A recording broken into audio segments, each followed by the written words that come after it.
머신 비전 인터페이스 스탠다드라고 하는 자료를 기반으로 제가 작성을 했고요. 이 자료는 AIA 홈페이지에 가시면 원문으로 풀 버전을 다운받으실 수 있기 때문에 관심이 있으신 분들은 다운받으셔서 원문으로 조금 더 자세한 내용을 확인하셔도 좋을 것 같습니다. 앞서서 저희 사이로드가 이제 기존에 그 포인트 그레이라고 하는 카메라 회사 제품의 초판이었는데요.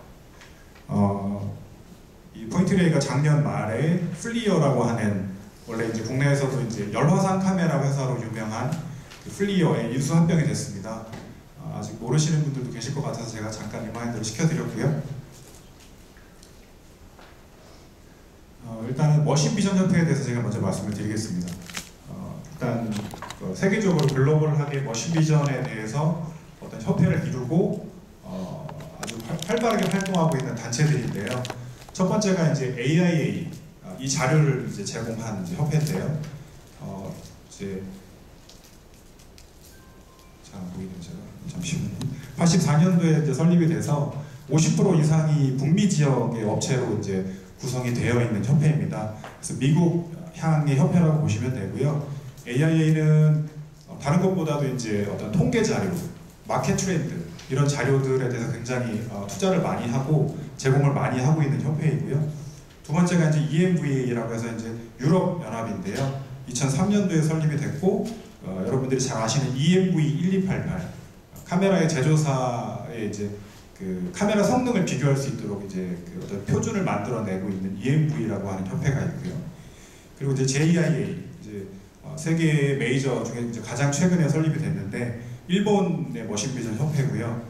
주로 이제 렌즈라든지 조명에 대한 스탠다드를 좀 활발하게 만들어내고 있습니다.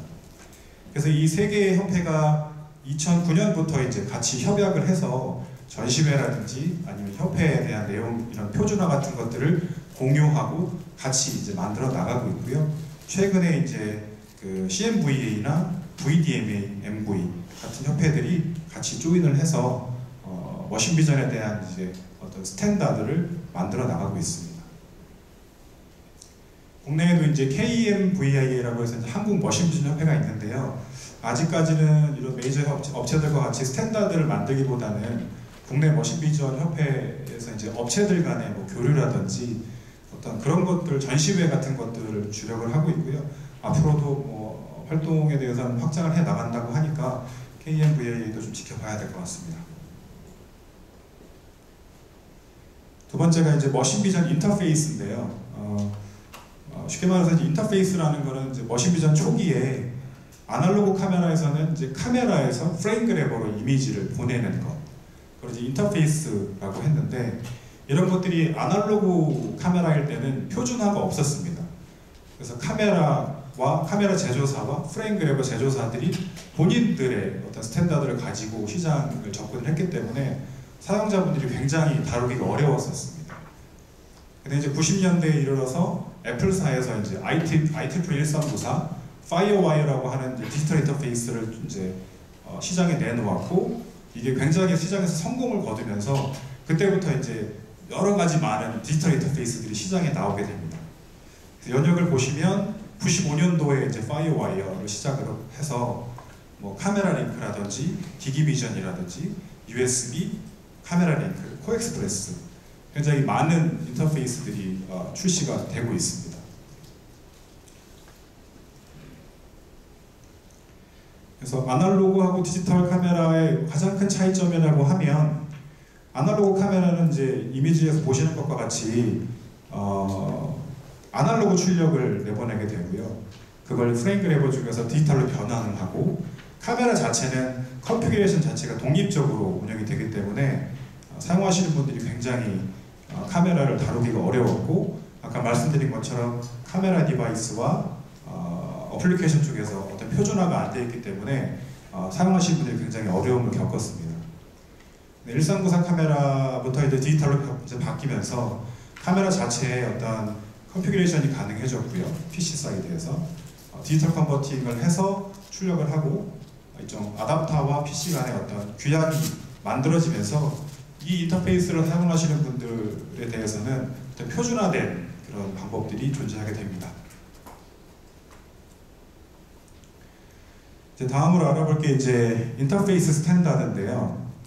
인터페이스 스탠다드는 방금 말씀드린 것과 마찬가지입니다. 카메라를 PC에 연결해서 이미지를 보내는 그 일련의 과정들을 표준화하는 것입니다.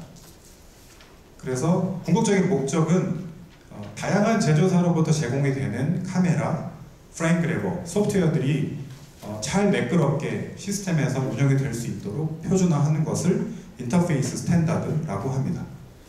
그래서 오늘은 제가 그 중에서도 아날로그를 어쨌든 이미 이제 아날로그는 시장에서 없다고 봐도 다르지 않으니까 디지털 인터페이스에 대한 스탠다드를 이제 집중적으로 알아보도록 하겠습니다. 디지털 인터페이스 같은 경우는 아까 말씀드린 것 같이 굉장히 어떤 심플한 시스템을 만들 수 있도록 해줬습니다.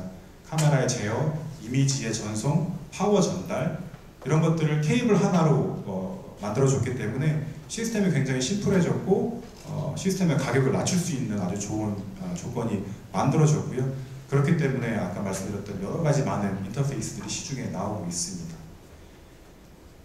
인터페이스 스탠다드는 크게 네 가지로 나눌 수가 있는데요. 지금 이제 이미지에서 보시는 것처럼 디바이스를 찾아서 연결하고 그리고 그 디바이스에 접속해서 레지스터 값을 읽고 쓰고 하는 동작. 그 세 번째가 그 카메라 디바이스가 PC 쪽으로 이미지를 스트리밍하는 것. 그리고 네 번째가 어떤 이벤트에 대한 시그널링을 주고받는 이 네 가지를 저희가 이제 스탠다드화 할 겁니다.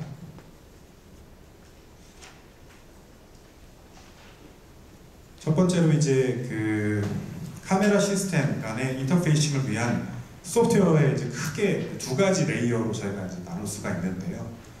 첫 번째가 이제 트랜스포트 레이어라고 해서 가장 이제 밑에 단의 레이어라고 보시면 되겠습니다. 그래서 이미지에서 보시면 밑에 첫 번째 카메라와 카메라 드라이버 간의 어떤 인터페이싱을 하는 걸 트랜스포트 레이어라고 하고요. 카메라를 이제 정렬하고 찾고 카메라의 로우 레벨에서의 레지스터로 접근을 하고요. 데이터를 전송하고 이벤트를 전달하고 이런 것들을 트랜스포트 레이어에서 이제 다루게 됩니다. 트랜스포트 레이어를 위해서 이제 어떤 카메라들은 프레임 그래버가 필요하고 어떤 카메라는 니크, 네트워크 인터페이스 카드가 필요하게 되는데요. 여러분이 잘 아시는 것처럼 카메라 링크 HS, 코엑스프레스 같은 인터페이스들은 프레임 그래버를 필요로 하고요. 나머지 파이어와이어나 기기, USB 3 비전 같은 경우는 그냥 단순히 인터페이싱만 할 수 있는 니크 카드를 사용하게 됩니다. 두 번째가 이제 이미지를 획득하기 위한 이제 라이브러리입니다. 소프트웨어 단에서 이미지 저장을 위한 소프트웨어 라이브러리고요. 저희가 이제 일반적으로는 SDK라고 부릅니다. 사용자 개발 환경, 소프트웨어 디벨롭먼트 킷이라고 하는데 이것을 제조사에서 제공을 하기도 하고요. 지금 이제 아예 그 트랜스포트 레이어 바로 윗단에서 카메라를 인터페이싱 할 수 있는 그것들을 이제 소프트웨어 단에서 제공을 하게 됩니다. 그래서 이런 라이브러리 단에 대해서는 지금 이제 이후로 설명을 드리겠지만 카메라의 어떤 기능과 카메라 레지스터를 액세스할 수 있는 매핑 같은 것들을 제니캠이라고 하는 규약과 IIDC2라고 하는 규약이 크게 두 가지로 지원을 하고 있습니다.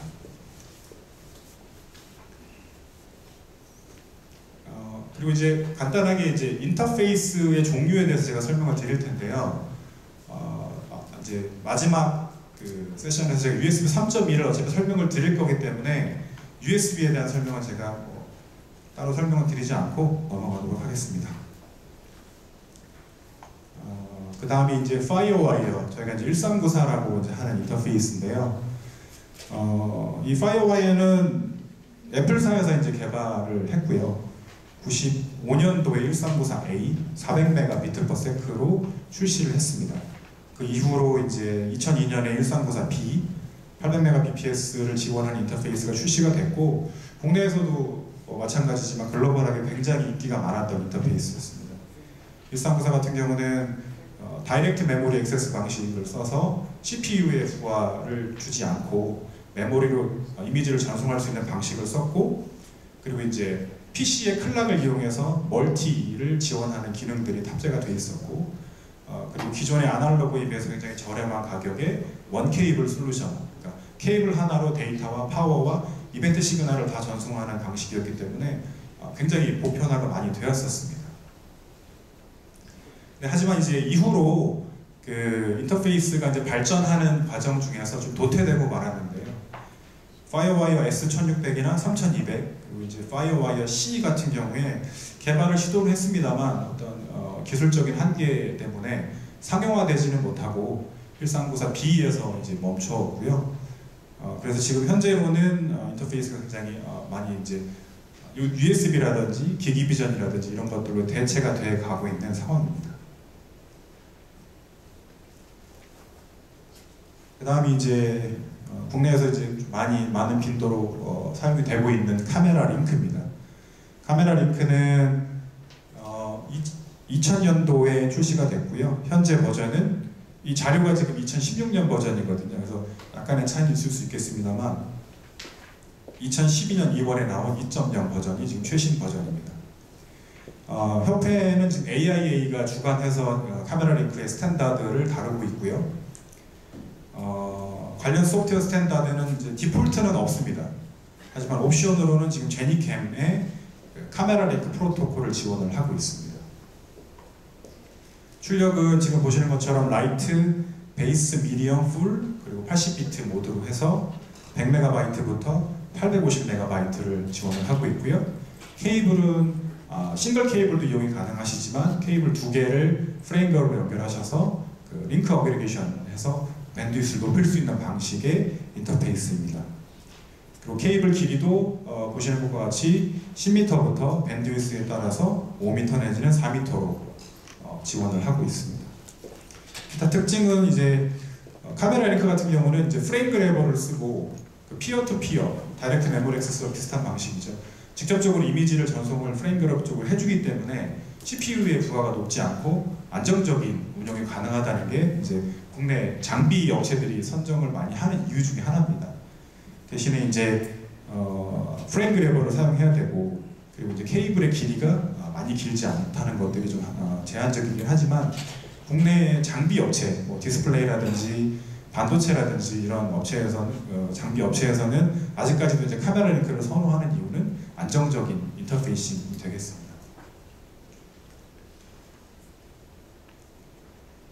카메라 링크 HS는 이제 카메라 링크의 어떤 그 대역폭의 한계를 느껴서 조금 더 빠른 이제 인터페이스를 만들어 보자는 취지로 2012년에 출시가 됐고요. 지금 현재 버전은 2012년에 출시한 그 버전대로 2.0 버전을 유지를 하고 있습니다. 카메라 링크 HS는 AIA가 지금 주관해서 다루고 있고요. 케이블 그 구성과 그리고 이제 링크 어그리게이션 여러 개의 케이블을 연결하는 그 방식에 따라서 밴드위스가 굉장히 다양하게 지금 이루어져 있습니다. 지금 일반적인 그 자료에서는 아마 이 정도 밴드위스까지 아마 안 나오실 겁니다. 저도 이거는 구글링해서 그다음에 AIA에서 지금 최신에 발표한 자료를 보고서 이제 알게 됐는데요. 지금 그 옥탈이라고 하는 8개의 케이블을 연결하는 방식에서 무려 지금 16,800MB까지 지원을 하고 있기 때문에 지금 현존하는 인터페이스에서는 가장 빠른 대역폭을 가지고 있습니다. 그리고 이제 케이블의 길이와 파워는 이쪽에서 확인하실 수가 있는데 케이블을 통한 파워는 전달이 되지가 않고요. 그렇기 때문에 카메라 쪽의 전원, 프레임 그래버 쪽의 전원 이런 것들이 필요합니다. 그리고 이제 케이블의 길이는 이제 카퍼 타입을 썼을 때 15m고 다이렉트 애태치가 지금 보시면 이런 SFP 같은 커넥터를 썼을 경우 10m입니다만 그 옵티컬 파이버 케이블을 통해서는 500m에서 5km까지 가능하다고 하고요. 그래서 카메라 링크 HS 같은 경우는 이제 AIA를 통해서 굉장히 적극적으로 개발이 됐고 IP 코어를 지금 AI에서 제공을 할 수 있기 때문에 굉장히 빠른 시간 안에 개발이 이제 가능하다는 것이 장점이고요. 대신에 이 카메라 시스템 자체가 굉장히 고가입니다. 카메라 자체도 고가이고 프레임 그래버라든지 이런 것들이 고가고요. 반면에 이제 케이블이나 액세서리 같은 경우는 이렇게 통신 쪽에서 사용되는 것들을 갖다 쓰기 때문에 그런 면에서 좀 뭐 장점이 있다고는 하지만 전체적으로는 시스템, 그러니까 비전 시스템을 만들 때 좀 벌크하고 좀 비싼 편에 속하게 됩니다. 사용의 빈도는 높지 않다고 저는 보고 있고요. 그 다음이 이제 코엑스프레스인데요. 코엑스프레스는 2010년도에 이제 출시가 됐고 그 일본 비전협회인 JIA에서 주관을 하고 있습니다. 제니캠, 젠IP와 젠TL, SFNC 이 세 가지를 지원을 하고요. 추가적으로 IIDC까지 지원을 하고 있습니다. 여기 제니캠 관련된 건 제가 이후에 다시 설명을 좀 드리겠습니다. CXP도 마찬가지로 이제 그 케이블의 수를 늘려서 밴드위스를 높일 수 있는 방식이고요. 원 케이블일 때는 120MB부터 시작을 해서 CXP6의 6개의 케이블을 썼을 때는 3600MB를 지원을 할 수 있습니다. 케이블도 이제 CXP1 케이블을 굉장히 100m까지 지원하는 굉장히 긴 케이블을 지원을 하고요. 85m에서 35m까지 밴드위스에 따라 좀 케이블이 다르긴 하지만 일반적으로는 그래도 좀 장거리 가능한 그런 인터페이스라고 보시면 되겠습니다. 현재 지금 제가 듣기로는 이게 2.0 버전이 이제 2.1 버전이 이제 곧 출시가 될 예정인데 그때는 이제 밴드위스가 2배 정도로 올라간다고 하니까 코엑스프레스도 굉장히 대역폭이 높은 인터페이스 중에 하나가 될 것 같습니다. 다음에 이제 기기비전인데요. 기기비전은 우리가 일반적으로 AI에서 지금 주관을 하고 있고 제니캠에 가장 지금 적극적으로 도입을 하고 있는 인터페이스입니다. 그래서 제니캠에 젠IP, SFNC, 젠TL을 다 지원을 하고요. 1기가부터 10기가까지 다양한 인터페이스가 있습니다. 그래서 10기가를 제가 오늘 설명을 좀 드릴 거고요. 케이블 길이는 100m부터 10m 내지는 옵티컬 파이버 케이블을 썼을 때 우리가 컨버터를 써야겠지만 여러 가지 이제 길이를 지원을 합니다.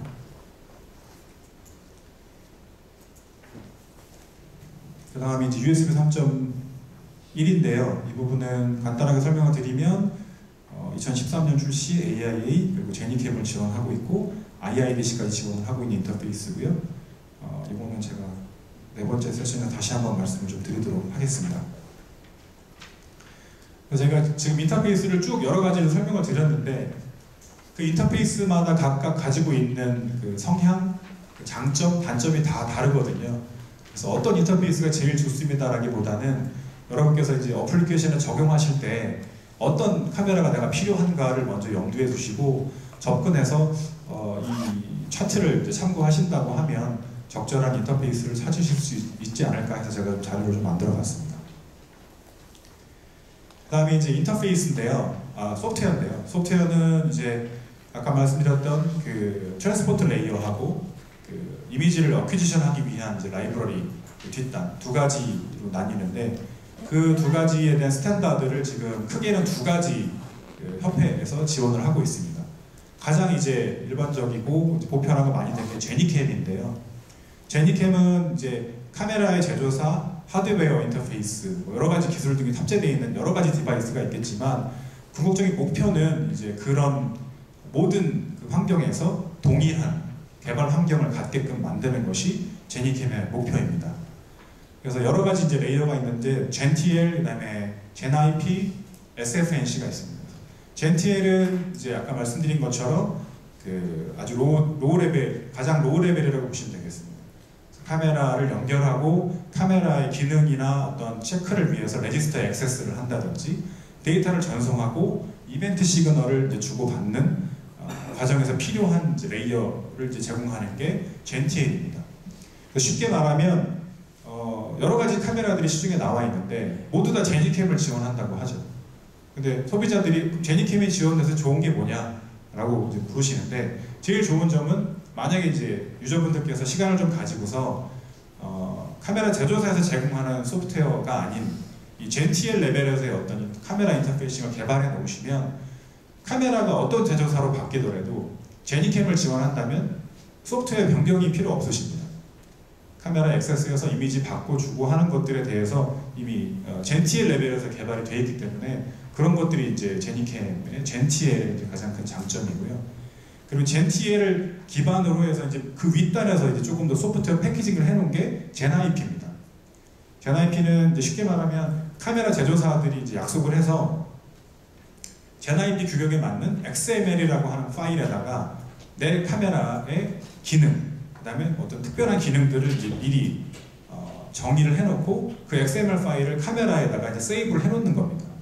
그러면 유저분들께서는 그 약속된 규약에 따라서 카메라에 액세스해서 그 XML 파일만 로드를 하면 바로 그 제니캠을 지원하는 카메라를 이제 운용을 하실 수가 있는 거죠. 하지만 약간 GTL처럼 로우 레벨에서 어떤 그런 것들은 아니기 때문에 카메라 제조사가 바뀔 때마다 이제 XML 파일을 로드하고 하는 것들이 좀 번거로우실 수 있겠지만 그래도 젠IP만으로도 충분히 제니캠의 어떤 그런 범용성을 누릴 수가 있는 것입니다. 그리고 여기는 안 나와 있지만 그래서 젠IP 그 윗단에서 그럼 뭘 또 지원하느냐? 이제 이건 약간 이제 카메라 제조사들이 이제 하는 건데요. 자기들이 그래픽컬 유저 인터페이스를 담아서 유저분들이 아주 쉽게 그냥 마우스 클릭만으로 카메라를 제어할 수 있게끔 이제 SDK라는 걸 제공을 합니다. 그래서 그걸 쓰시면 굉장히 편하시죠. 그냥 그 소프트웨어만 EXE 파일 인스톨 하시면 카메라가 뜨고 카메라 제어하고 이미지 그래프 하는데 전혀 문제가 없으시니까요. 근데 이제 그걸 쓰시게 되면 내가 이제 카메라를 바꿀 때 제조사가 바뀌기 때문에 그 소프트웨어로 만들어 보신 것들은 이제 다시 또 소프트웨어 코딩을 하셔야 되는 것들이 이제 단점이죠. 제조사들은 그 소프트웨어를 쓰기를 원하죠. 왜냐하면 본인들의 카메라에 이제 귀속이 되기를 원하는 거기 때문에.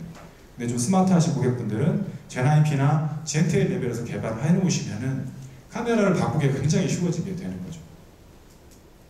그리고 SFNC는 뭐 어려운 건 아닙니다. 그냥 머신비전 협회에서 머신비전에서 사용되는 용어들, 뭐 명칭, 약어 이런 것들을 그냥 통일해서 사전을 만든 겁니다. 그래서 SFNC에 나오는 대로 이제부터 앞으로 부르자라고 하는 거죠. 셔터 스피드, 익스포저 타임, 노출 시간 여러 가지로 불리던 것들을 앞으로는 이렇게 부르기로 한다라고 이제 정의를 내려버리는 거죠. 그래서 이제 어떤 카메라 제조 회사든 어떤 소프트웨어 회사든 항상 그 명칭을 쓰기 때문에 고객분들이 헷갈리지 않게 되는 게 이제 SFNC라고 보시면 되겠습니다. 다음에 이제 IIDC인데요. 1394 때만 해도 이제 IIDC1이 굉장히 그 디지털 인터페이스에서 많이 쓰였던 그 규약입니다. 근데 이제 제니캠이 나오면서 이제 많이 좀 물러나게 됐고요. 하지만 이제 IIDC2가 아직도 이제 사용이 되고 있는데 USB 3 비전이라든지 뭐 코엑스프레스라든지 이런 쪽에서 사용이 되고 있는데 IIDC는 쉽게 말하면 조금 더 소비자 경향이 더 강합니다. 그러니까 소비자분들이 쓰기 편하게 만들어 놨습니다. 그래서 따로 뭐 레지스터 건드리고 그런 거 할 거 없이 그냥 IIDC는 굉장히 편하게 카메라를 액세스할 수 있게 만들었고요. 반면에 또 제조사들은 더 쉽죠. IIDC 레지스터 그 매핑에 맞춰서 만들면 되니까. 대신에 이제 IIDC2에서는 그렇지만 또 확장할 수 있는 여지를 좀 남겨두고 있어서 IIDC는 조금 더 제니캠보다는 좀 그 패키징이 된 상태라고 보시면 되겠습니다. 하지만 이제 지금 마켓에서 트렌드는 제니캠이라고 보시는 게 맞을 것 같습니다. 제니캠과 이제 IIDC를 이제 설명을 드렸습니다만 보시는 것처럼 지금 활발하게 활동하고 있는 것은 지금 제니캠이라고 보시면 되겠습니다. 그래서 뭐 트랜스포터 레이어에 대한 스탠다드라든지 카메라 프로그래밍 인터페이싱에 대한 스탠다드라든지 여러 가지 것들을 제니캠이 굉장히 적극적으로 지금 표준화를 하고 있다고 보시면 되겠습니다. 이번에 이제 10기기에 대해서 이제 말씀을 드릴 텐데요. 10기기는 일단은 기기 비전을 베이스로 만들어진 이제 고속 인터페이스입니다. 기기 비전은 이제 역사를 보시면 1999년에 저희가 일반적으로 쓰는 랜선 cat5 E 케이블과 그리고 이제 IEEE 802.3AB 그러니까 일반적으로 저희가 랜이라든지 그 WAN 그러니까 로컬 에어리어 네트워크나 와이드 에어리어 네트워크 일반적으로 저희가 그 랜 통신하는 그 규약이 있는데 그 두 가지를 바탕으로 이제 기기가 탄생이 됐습니다. 그리고 2006년도에 처음으로 기기 비전, 기기 인터페이스를 지원하는 카메라가 이제 출시가 돼서 소비자분들께 이제 전달이 됐고요. 2006년 같은 해에 이제 기기 비전 1.0이 이제 비준이 됐습니다. 비교적 좀 짧은 역사를 가지고 있는 인터페이스인데도 불구하고 보시면 2007년도에 AI 마켓 리서치에 따른 시장 점유율이 4.6%였습니다. 그리고 불과 몇 년 후, 그러니까 한 8년 정도 지난 2015년도에 지금 시장 점유율을 보시면 54%, 그러니까 거의 시장의 절반 이상을 차지하고 있는 아주 대중적이고 보편화된 인터페이스로 성장을 했습니다. 현재 국내에서도 뭐 카메라 링크나 아날로그 카메라들이 많이 쓰이곤 있지만 디스플레이라든지 ITS라든지 여러 가지 이제 어플리케이션에서 기기 카메라가 지금 가장 많이 쓰이고 있다고 저도 보고 있습니다. 이 다음이 이제 그 AIA 협회에서 2016년도에 마켓 리서치를 한 자료인데요. 그래서 자료는 2015년도까지만 지금 나와 있습니다. 그래서 인터페이스별로 지금 2005년도부터 2015년도까지의 이제 어떤 그 시장의 점유율을 볼 수 있는 이제 자료인데요. AIA는 뭐 유선이라든지 전시회라든지 아니면 제조사를 통해서 굉장히 적극적으로 리서치를 하고는 있지만 이게 절대적인 자료는 아니기 때문에 그리고 국내하고는 조금 트렌드가 다를 수는 있습니다. 북미 성향의 자료라고 보시면 되고요. 참고만 좀 해주시면 될 것 같습니다. 그래서 보시면 가장 이제 큰 변화를 이제 보인 게 2005년도부터 보시면 아날로그 카메라가 급격하게 지금 줄어들고 있는 걸 보실 수가 있고요. 그리고 반면에 기가 이더넷 인터페이스 같은 경우는 2007년부터 해서 굉장히 급격하게 성장한 걸 보실 수가 있습니다. 그리고 이제 IEEE 1394 같은 경우도 뭐 아직까지도 명백을 유지하고 있습니다만 점차적으로 이제 줄어가고 있는 추세이고요. 이게 2015년도 자료이기 때문에 15년까지의 자료이기 때문에 16년을 본다면 제가 봤을 때 기기 인터페이스는 이거보다도 더 큰 성장을 했을 거로 저는 보고 있습니다. 그럼 이제 텐기기를 도대체 왜 우리가 시장에서 요구를 하는지, 왜 필요한지 그런 것들이 좀 알아볼 겁니다. 그래서 텐기기 인터페이스를 통해서 우리가 과연 시장에서 어떤 문제를 해결할 수 있을지, 또 어떤 가치를 저희가 고객분들께 제안할 수 있는지, 그리고 접근성, 다른 인터페이스와의 경쟁할 때 어떤 그런 것들은 어떤 것인지 한번 알아보도록 하겠습니다. 일단 기기 비전, 그러니까 텐기기 말고요. 기기 비전의 현재 시장 상황을 좀 살펴보면 기기 비전은 지금 말씀드린 대로 굉장히 보편화가 많이 되고 사용이 되고 있긴 하지만 그 밴드위스의 제한 때문에 고객분들이 더 높은 해상도, 더 큰 해상도, 더 빠른 프레임 레이트 이런 것들을 계속 요구를 하고 있습니다. 그리고 이제 AI에서 이제 시장 조사를 한 걸 보셔도 2015년도 기준으로 해서 4에서 8메가 픽셀의 카메라가 이미 17% 정도가 지금 사용이 되고 있다고 합니다. 앞으로도 이제 이 비율은 점점 늘어날 걸로 보고 있고요. 그리고 이제 기기 같은 경우는 이미 시장에 많이 깔려 있습니다. 저희 머신 비전을 통해서든 아니면 네트워크를 통해서든 이 기기 비전이 많이 깔려 있다는 것은 이 기기 비전을 기반으로 해서 더 빠른 인터페이스가 나온다면 조금 더 효과적이지 않을까라는 게 이제 시장의 동향으로 보고 있고요. 그리고 이제 지금 기기는 더 빠른 인터페이스, 더 빠른 밴드위스를 내기 위해서는 유일한 방법이 LAG 카메라, 그러니까 아까도 말씀드렸던 링크 어그리게이션, 여러 개의 그 케이블을 카메라 쪽에서 PC로 연결하는 방식밖에는 없습니다. 그래서 지금 보시는 것처럼 이게 이제 더블 기기 카메라라는 건데요. 기기 포트를 2개를 내서 2기가의 밴드위스를 내는 이제 카메라들, 이런 것들이 있긴 하지만 복잡하고 카메라의 안정성이 떨어지고 동기화 같은 문제들이 좀 발생하는 것들이 지금 현재 시장의 동향이라고 보시면 되겠습니다. 일단은 텐기기 카메라의 이제 사용을 보기 전에 그 피지컬 레이어, 그러니까 케이블이죠. 쉽게 말하면 케이블을 먼저 보시면 텐지 베이스 T 같은 경우는 이제 우리가 일반적으로 쓰는 그 랜 케이블 RJ45 커넥터를 쓰고 있고요. 100MB와 1000MB를 자동으로 이제 백워드로 지원하고요.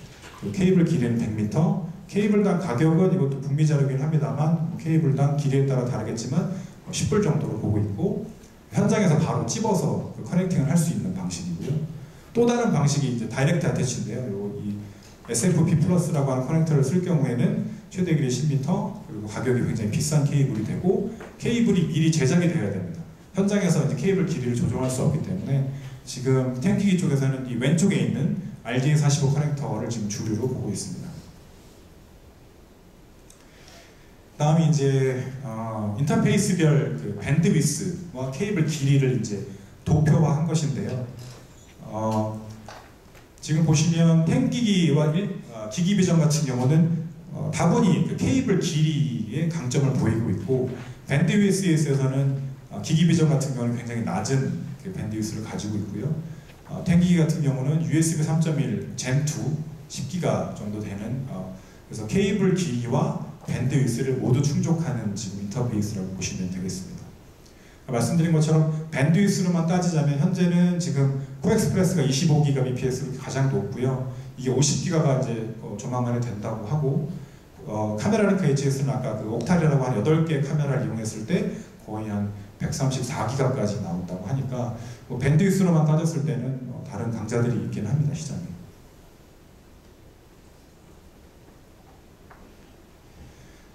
그리고 이제 10G 베이스 T라고 제가 자꾸 말씀드리는데, 이게 10G 베이스 T 제가 바로 이제 설명을 드리겠습니다. 10기기 카메라는 그 백워드로 지원이 가능합니다. 무슨 말이냐면 10기기 카메라임에도 불구하고 만약에 사용하시는 분이 노트북에 기기 포트만 있다고 했을 때 그 10기기 카메라를 기기 포트에 연결하면 1기기로 1GBps로 카메라가 동작이 된다는 거죠. 그래서 이게 어떤 의미를 갖냐면 개발자분들이 항상 이렇게 벌크한 그 데스크탑만 가지고서 개발을 하지는 않으시잖아요. 그래서 어떤 개발 환경이라든지, 그리고 나는 굳이 그런 빠른 밴드위스가 필요 없는 경우에 이런 것들이 백워드로 지원이 가능하다는 것이 10기기의 또 하나의 특징이라고 볼 수가 있겠습니다. 그 케이블 길이인데요. 10기기는 기본적으로 캣6A 케이블을 통해서 아까 인터페이스 초반에 말씀드렸던 100m의 길이를 내실 수가 있습니다. 만약에 캣5E 같은 케이블을 쓰시게 되면 100m의 길이가 나오지 않습니다. 케이블 퀄리티가 떨어지기 때문에. 하지만 한 45m까지, 제조사마다 다릅니다. 40에서 45m까지는 캣5E를 사용하셔도 10기기의 속도를 다 낼 수가 있다고 테스트가 끝났다고 합니다. 그래서 만약에 본인의 어플리케이션이 40에서 45m를 넘지 않는다면 굳이 비싼 캣6A 케이블을 쓰시지 마시고 캣5E 케이블을 쓰셔도 무방하다라는 이제 자료고요. 가격 면에서도 캣6보다는 캣5E가 훨씬 저렴하기 때문에 케이블링 하실 때 이거 참고하시면 좋을 것 같습니다. 그 이제 아까 제가 말씀드렸던 N-베이스 T 스피드 옵션인데요. 10기기가 있고 지금 10G 베이스 T가 있었잖아요. 기본적으로는 밴드위스라든지 다 똑같습니다. 근데 이제 저희가 그 N-베이스 T라고 하는 이걸 이제 자꾸 말씀을 드리는데, 이게 뭐냐면 일단 통신 쪽에서 우리가 이제 와이파이를 많이 쓰지 않습니까? 근데 와이파이가 점점 이제 사용하시는 분들이 많아지고 더 많은 데이터를 보내야 되고 이게 확장이 되다 보니까 통신회사들이 이걸 이제 매설되어 있는 유선에서 이제 와이파이가 나오잖아요. 이 매설되어 있는 유선 자체의 밴드위스를 올려야 되는데, 그러면 이거를 다 새로 깔 거냐, 케이블을? 그럴 수는 없거든요. 제가 자료 조사한 바로는 지난 한 15년간 깔려있는 캣5E 케이블이 한 700억 미터 정도 된다고 합니다. 이걸 다 캣6로 바꾼다는 것은 말이 안 됩니다. 금액적으로. 그래서 이제 개발한 게 N-베이스 T입니다. 속도를 10기까지는 필요 없고 한 5기가나 2.5기가 정도로 캣5E 케이블에서 동작이 될 수 있게 만든 게 지금 보시는 N-베이스 T입니다. 그래서 지금 보시는 것처럼 2.5기가나 5기가 정도의 속도로만 캣5E로 소화를 해도 굉장히 많은 데이터를 기존에 깔려있는 랜선을 이용해서 쓸 수 있기 때문에 굉장히 각광받고 빠르게 개발이 된 인터페이스입니다. 그래서 이제 저희가 N-베이스 T라고 하는 걸 이용해서 여기에 10기가를 넣어서 10G 베이스 T라고 저희가 이제 부르는 것 뿐이고요. 그 말인즉슨 그 10G 베이스 T 카메라를 캣5E에 연결해서 5기가나 2.5기가로 낮추어서 사용할 수도 있다는 말이 되는 겁니다. 시중에 나와 있는 이제 액세서리인데요. 아무래도 이제 그 10기가 베이스 기기 같은 경우는 일반적인 통신이나 컨슈머, 일반 소비자들을 위한 인터페이스로도 많이 사용이 되기 때문에 이런 다양한 액세서리들이 시중에 많이 나올 겁니다. 아직까지는 10기가 이제 보편화가 되지는 않았지만 이제 어떤 이제 뭐 시류를 탄다면 굉장히 많은 뭐 대만이라든지 중국이라든지 한국에서 관련된 액세서리들을 많이 출시해 낼 겁니다. 현재로는 뭐 마더보드 같은 경우는 에스락 같은 데서 나오고 있는 이 정도 금액의 마더보드가 10기기를 지원을 하고 있고요. 그 다음에 스타텍에서 이제 280불 정도 되는 니크 카드, 네트워크 인터페이스 카드가 판매가 되고 있고 10기기 스위치 같은 것들도 지금 판매가 되고 있습니다. 그리고 이제 저희 플리어 포인트 그레이 같은 경우는 이제 IOI 테크놀로지라고 하는 대만 회사를 통해서 탱기 카드를 같이 카메라와 이제 출시를 할 예정입니다. 그리고 이제 아까 말씀드렸던 포인트 그레이 플리어에서 이제 올해 하반기에 오릭스라고 하는 탱기 카메라를 출시를 할 건데요. 이 오릭스보다는 이제 어떤 이 탱기 카메라의 어떤 특징들을 볼 수가 있는 자료를 제가 좀 준비를 했고요. 오릭스 같은 경우는 이제 탱기기의 특징이죠. 어떤 높은 범용성, 캣6A라든지 캣5E라든지 기존에 깔려있는 그런 것들을 통해서 굉장히 높은 밴드위스를 지원을 하게 되고요. 백워드로 1기기, 2.5기기, 5기기 이렇게 지원을 하게 됩니다. 그리고 제니캠을 기반으로 하고 있기 때문에 사용하시는 분들이 쉽게 개발이 가능하시고, 제니캠 기반의 SDK, 아까 말씀드렸던 카메라 제조사가 제공하는 SDK입니다.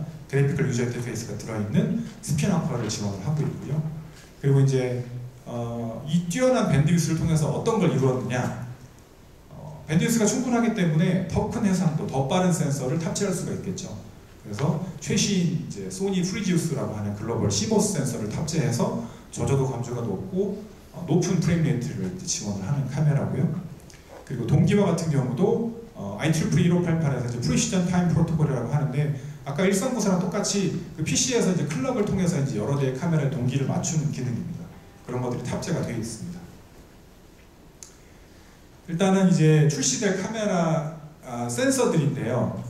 제가 뭐 나중에도 말씀을 드리겠지만, 최근에 이제 센서의 트렌드가 CMOS로 넘어왔고, CMOS의 특징을 살려서 굉장히 큰 해상도에서 빠른 프레임 레이트를 지원하는 이제 센서들이 막 출시가 되고 있습니다. 그래서 오릭스 같은 경우도 탱기기를 바탕으로 해서 지금 보시는 것처럼 5메가픽셀에 163프레임, 그리고 8.9메가에서 93프레임, 그리고 12.3메가에서 68프레임이 나오는 굉장히 고해상도면서 고속의 카메라를 이제 만들어내게 된 것이죠. 지금 보시는 표는 이제 USB 3.0의 밴드위스와 기기비전의 밴드위스, 프레임 레이트를 가지고서 이제 계산해낸 건데요. 일반적으로 기존에 저희가 CCD 센서 같은 경우는 대부분 다 이쪽에 포진이 되어 있었습니다. 기기비전이라든지 USB 3.0에 이제 커버할 수 있는 그 대역폭의 센서들이 출시가 됐다면, 요 근래에는 이쪽 위쪽 부분의 센서들이 많이 출시가 되고 있죠.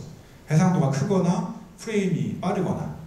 그래서 앞으로 이제 탱기기라든지 코엑스프레스 여러 가지 고속 인터페이스가 주류가 되면서 센서들도 아마 이쪽에 더 집중해서 출시가 될 거라고 저희는 보고 있습니다. 이건 이제 간단한 리서치 결과입니다. 이거는 협회를 통한 게 아니고 그 플리어 카메라 제조사가 본인들의 뭐 전시회라든지 마켓 리서치를 통해서 얻은 자료인데요. 고객분들한테 여쭤본 겁니다. 앞으로 어떤 미래의 어떤 카메라에 대해서 필요한 게 뭡니까? 라고 물어봤을 때 60%가 넘는 고객분들이 더 높은 해상도, 그리고 50%가 넘는 고객들이 더 빠른 프레임 레이트를 원하셨다는 이제 마켓 리서치입니다. 아까 말씀드렸던 것처럼 시장의 그 트렌드는 더 빠르고 더 큰 해상도의 카메라로 이제 가게 될 거라는 거고요. 그래서 그 다음이 그러면 지금 현재 사용하고 있는 인터페이스는 뭐고, 미래에 사용하고 싶다, 내가 좀 매력적으로 느끼는 인터페이스는 뭡니까? 라고 물어봤을 때 대답이 나온 건데요. 지금 보시면 탱기기는 아직 출시가 되지 않았지만 미래에 내가 이제 사용을 고려해 보겠다 라고 한 인터페이스에서 탱기기가 압도적으로 많았고요. 그리고 이제 USB 3.0에 3.1에 젠2 같은 경우도 굉장히 많은 그 소비자들의 선택을 받을 것이다 라는 게 지금 시장 조사 내용입니다. 그리고 이제 그 오릭스 CPU의 퍼포먼스, 그러니까 오릭스를 이용한 비전 시스템의 CPU 점유율이라고 보시면 될 것 같은데요. 탱기기 같은 경우는 이제 CPU의 기기 비전보다도 훨씬 CPU의 점유율을 많이 낮춘 인터페이스 방식인데요. 테스트한 걸 보시면 뭐 인텔의 어떤 10G 베이스 T를 가지고 있는 마더보드에 윈도우즈 7 i7 CPU를 쓰고 굉장히 간단하게 그냥 이미지만 전송할 수 있는 간단한 코딩을 해서 그 CPU 점유율을 확인했을 때 지금 보시는 것처럼 1% 미만, 0.65% 정도 되는 CPU의 점유율을 보였고요. 그러면 맥시멈은 얼마일까라고 이제 좀 궁금해서 그 카메라에 굉장히 로드를 많이 걸었습니다. 이미지 전송 프로세싱 막 이미지 로드를 막 걸었더니 지금 이제 15%까지 올라갔다고 되어 있는데 제가 최근에 이제 확인한 건 한 10% 정도라고 하더라고요. 그래서 CPU의 점유율이 굉장히 낮다라는 걸 이제 볼 수가 있겠고요. 이거는 제가 그 오릭스 카메라가 실제로 작년 그 12월 독일 전시회에서 전시가 됐었는데요.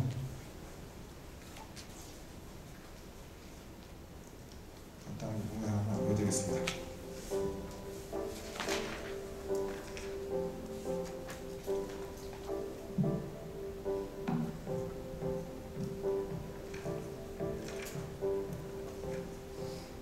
Welcome back to Vision 2016. To expand upon our theme of empowering your innovation, the camera technology we're showcasing today is really about keeping you competitive in your industry and allowing you to become market leaders by redefining new levels of cost-effective performance. That's why today we're showcasing our newest camera family, the Oryx, our first 10-gig camera.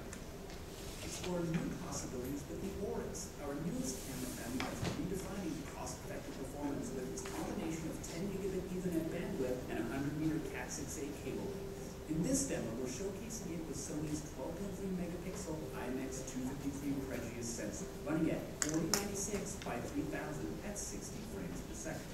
The Gigi Vision compliant camera is running Matrox imaging library for edge detection image processing to showcase that even though large amounts of image data is being processed, the CPU usage remains very low on an Intel i7 CPU. The Oryx is designed to run without any heat sinks or active airflow cooling. The first models will launch with Sony's Pregious global shutter sensors along with the Spinnaker software development kit. Speaking of software, in order to unlock the full potential of any camera, you'll need a reliable. 짧게만 보여드렸습니다. 너무 광고가 돼가지고. 그럼 이제 결론인데요. 그러면 이제 탱기기는 어떤 인터페이스인가? 탱기기는 이제 기존 기기에 비해서 10배 빠른 속도를 제공을 하고 있고요. 최근에 이제 어떤 고속, 고해상도, 그리고 높은 그 BT의 뎁스, 하이 다이나믹 레인지 이런 센서들을 탑재할 수 있는 고속의 이제 인터페이스이고요. 프레임 그래버가 별도로 필요 없기 때문에 조금 더 간편한 인터페이싱이 가능한 인터페이스고 릴라이블한 겁니다. 그래서 지금 탱기기 같은 경우는 인터페이스에 이제 제가 자세히는 말씀 못 드렸지만 그 패킷을 리셋 한다든지 이미지 전송에 로스가 없는 실시간 에러를 체크하는 기능들도 이제 탑재가 되어 있고요. 금액적으로도 싱글 케이블을 이용한 시스템 중에서도 10기가를 지원하는 고속 인터페이스입니다. 뭐 카메라 링크라든지 코엑스프레스라든지 이런 것들이 이제 여러 개의 케이블에 프레임 그래버를 탑재하기 때문에 금액적으로 비교했을 때 굉장히 장점이 많은 인터페이스고 케이블 길이를 고객분들이 현장에서 마음대로 조절할 수 있다는 것들도 금액을 낮출 수 있는 요인 중에 하나고요. 그리고 이제 기기 인터페이스에 비해서 굉장히 적은 그 레이턴시, 데이터의 지연 같은 것들을 장점으로 가지고 있습니다. 그리고 아까 말씀드린 것처럼 이미 기가빗 이더넷이 많은 어플리케이션에 많은 고객분들, 많은 시장에 이미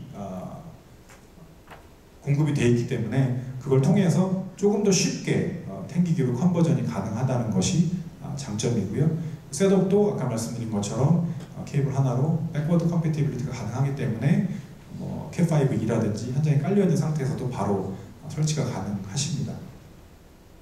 그럼 단점은 없는지? 단점은 아직까지 뭐 시장에 활발하게 나온 인터페이스가 아니기 때문에 제가 아직은 뭐라고 말씀드릴 수는 없습니다. 하지만 이제 제가 오릭스라는 카메라를 통해서 이제 제 나름대로 이제 좀 생각을 해본 게 일단은 소비 전력이 높습니다. 왜냐하면 그 인터페이스의 능력도 그렇고 센서도 그렇고 더 큰 FPGA와 더 큰 메모리를 써야 되고 그 피지컬 레이어 자체도 굉장히 좀 그 고전력을 소비하는 걸 써야 되기 때문에 지금 보시면 이게 저희가 이제 블랙플라이라고 하는 카메라 그래스 아파 3 일반적으로 기기나 USB 3.0 카메라들인데 소비 전력이 지금 보시면 많아야 5W 정도 되는데 오릭스 같은 경우는 지금 11에서 12W 정도 소비를 하고 있거든요. 그래서 이제 이런 소비 전력이 높고 그로 인해서 이제 카메라에 열이 굉장히 많이 납니다. 그렇기 때문에 이제 그 열을 빼내기 위해서 이제 카메라의 사이즈가 커질 수밖에 없고 그런 것들이 이제 조금 어플리케이션을 적용하시는데 좀 한계가 되지 않을까 하는 생각을 합니다. 왜냐하면 이제 기본적으로 저희가 이제 머신비전 카메라 하면 예전부터 소니가 이제 해왔던 29x29x 30 큐빅 사이즈의 카메라를 생각하는데 지금 보시면 세 가지 다른 제조사의 카메라를 보시면 사이즈가 굉장히 큰 걸 보실 수가 있습니다. 그리고 이제 여러 가지 이제 장치가 있긴 합니다만 탱기기 자체는 다이렉트 메모리 액세스 방식은 아닙니다. 그렇기 때문에 그 CPU의 부하가 만약에 다른 디바이스라든지 이미지 프로세싱을 통해서 CPU의 점유율이 많이 올라가 있는 상태라면 그게 인터페이스에 영향을 끼칠 수도 있다는 겁니다. 이거를 배제하시면 안 될 것 같고요. 그리고 이제 탱기기로 굉장히 높은 인터페이스 밴드위스를 갖고 있지만 더 이상 확장은 지금 현재는 불가능합니다. 링크 어그리게이션이 지원을 하고 있지는 않기 때문에 탱기기보다 더 빠른 속도는 지금 당분간 얘기가 없고요. 그리고 이제 프레임 그래버가 필요 없다는 게 장점이 될 수도 있지만 단점이 될 수도 있습니다. 굉장히 많은 데이터를 이제 PC로 스트리밍을 하는 데 있어서 프레임 그래버가 있다면 그 FPGA를 통해서 프리 프로세싱을 할 수가 있거든요. 근데 탱기기는 지금 현재로는 탱기기를 지원하는 프레임 그래버는 없기 때문에 그런 프리 프로세싱이 되지 않습니다. 유저분들께서 뭐 GPU를 사용하신다거나 아니면 CPU의 파워를 좀 높은 걸 쓰셔야 되는 것들이 이제 고려해야 될 점이라고 보입니다. 어플리케이션인데요. 일단은 시간 관계상 제가 그냥 짧게만 말씀드리겠습니다. 그러니까 일반적으로 저희가 PCB 쪽에서 이제 부품 실장이라든지 그 솔더 페이스트 인스펙션 같은 것들에도 이제 쓸 수가 있을 것 같고요. 왜냐하면 이제 탑재되는 센서들이 그 시모 센서들이 다이나믹 렌즈라든지 풀웰 캐피시티가 큰 센서들이 탑재하기 때문에 그런 것들이 가능할 거다라는 거고요. 제 개인적으로는 굉장히 빠른 속도와 큰 해상도를 가지고 있기 때문에 레이저 트랑귤레이션에서도 제가 봤을 때는 탱기기 인터페이스가 앞으로는 주를 이루지 않을까라고 생각을 하고 있습니다. 그리고 이제 물체 트래킹 시스템, 일반적으로 이제 스포츠 이벤트 같은 데서 공 같은 거를 이제 트래킹하는 시스템 같은 경우도 넓은 그러니까 영역을 봐야 되기 때문에 높은 해상도 그리고 이제 공이 빠르기 때문에 빠른 속도가 필요하고 스테디움이 크기 때문에 케이블 길이가 길어야 되기 때문에 그런 부분에 있어서 이제 탱기기가 좀 이제 장점이 있지 않을까라는 게 이제 어플리케이션 중에 하나고요. 그리고 이제 웹 모니터링하고 트러블 슈팅에 쓸 수 있지 않을까. 기존에 이제 기가빗 이더넷 이제 이용한 그 라인에 탱기기 카메라만 바꾸면 되기 때문에 그런 것들에 있어서 좀 용이하게 어플리케이션을 만들 수 있지 않을까라는 게 이제 자료고요. 그리고 이제 레이턴시 자료인데 아까 말씀드린 것처럼 기가빗 이더넷이 한 50에서 120 마이크로세크의 레이턴시를 가졌는데 탱기기 같은 경우는 지금 한 5에서 50 마이크로 정도 되는 거의 절반 정도 수준의 레이턴시를 가지고 있는 인터페이스고 아까 말씀드렸던 그 IEEE 1588 프리시전 타이밍 프로토콜을 통해서 여러 개의 디바이스의 동기화가 가능하다는 겁니다. 물론 그 하드웨어 트리거를 통해서 하드웨어 트리거를 하실 수도 있겠지만 경우에 따라서 이제 소프트웨어 트리거를 지원하는 그런 것들이 굉장히 좀 어플리케이션에 도움이 될 수가 있는데 그런 것들을 지원한다는 것들이 좀 특징이고요. 이건 이제 오릭스 쪽이라서 제가 넘어가겠습니다. 이건 이제 간단하게 이제 카메라를 빼고 카메라의 가격을 빼고 시스템의 코스트를 비교한 겁니다. 카메라 링크와 탱기기를 이제 비교한 건데요. 10m에서의 탱지와 카메라 링크 100m를 비교해 보시면 이런 정도의 차이가 난다라는 겁니다. 이것도 이제 카메라 기능이라 제가 넘어가겠습니다. 아까 말씀드린 것처럼 제니캠 지원하는 것도 넘어가겠습니다. 그래서 지금 이제 제가 시중에 지금 크게 탱기 카메라 제조회사가 3개가 있습니다.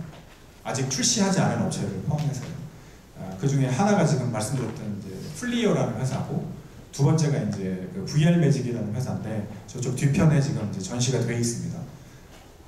VR 매직이 이제 올해 3월에 저희가 오토메이션 월드 쇼에서 전시를 했던 카메라인데 특징이라고 볼 수 있는 게 이쪽 카메라들은 IP65나 IP67을 지원하는 케이스에 산업용 M12 커넥터 그리고 볼테이지도 24V를 쓰는 아주 이제 산업용으로 좀 특화되어 있는 카메라고요.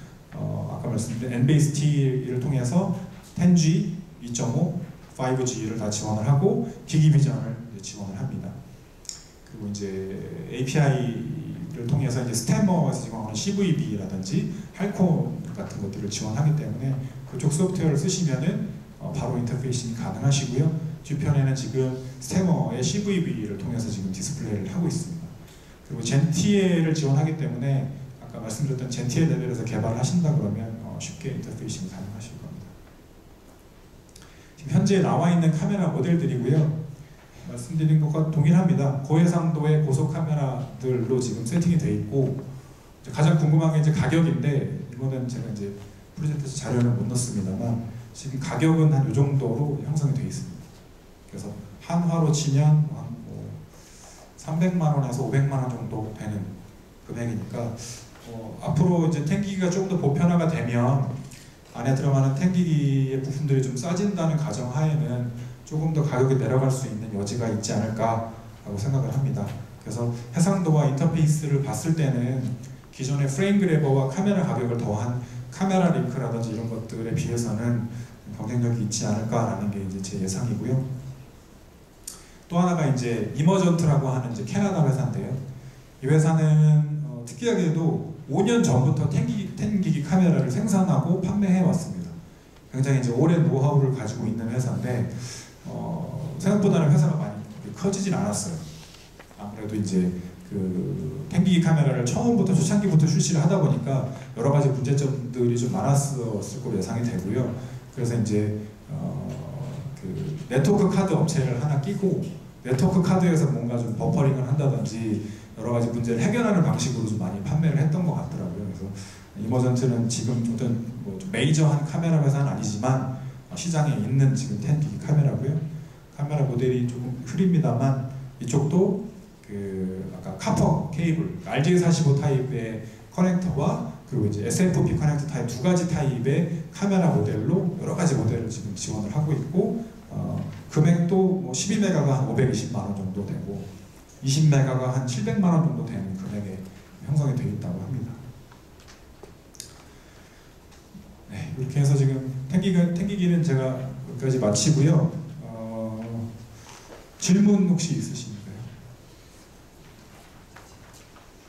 저는 이제 어차피 챕터 4 네 번째 세션을 해야 되기 때문에 여기 상주할 테니까요. 혹시라도 이제 탱기기 관련돼서 궁금하신 게 있으시면 저한테 알려주시고요. 네, 강의 시간이 조금 오버됐는데 어차피 저희가 6시까지고 좀 시간 버퍼를 좀 뒀거든요.